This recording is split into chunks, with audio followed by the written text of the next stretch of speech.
আসসালামু আলাইকুম। অভিযান নিউজ টিভিতে সবাইকে শুভেচ্ছা। প্রথমেই জানিয়ে দিচ্ছি সংবাদ শিরোনাম।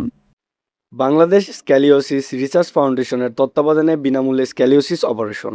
বিস্তারিত জানাচ্ছেন মোহাম্মদ আবু সালে বিপ্লব, নিজস্ব প্রতিবেদক।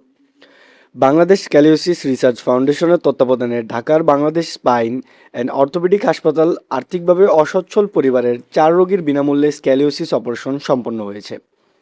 22 ও 23 আগস্ট 2026 দুই দিনব্যাপী এই কার্যক্রমে বাংলাদেশ, কোরিয়া ও পাকিস্তানের স্পাইন বিশেষজ্ঞরা অংশ নেন। অধ্যাপক মোহাম্মদ ডাক্তার শাহ আলমের তত্ত্বাবধানে কোরিয়া ওয়েলফেয়ার ফাউন্ডেশন ও পাকিস্তান পাঞ্জাব চ্যারিটি কমিশনের সহযোগিতায় এসব অপারেশন করা হয়। সংশ্লিষ্টরা জানান, আর্থিকভাবে অসচ্ছল রোগীদের চিকিৎসা সেবা নিশ্চিত করতেই এ উদ্যোগ নেওয়া হয়েছে।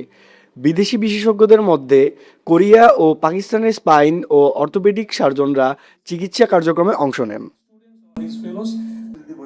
এই যে পাকা হয়ে যায়, শতকরা 70% সারা ওয়ার্ল্ডে এটা কোনো কারণ জানা যায় না।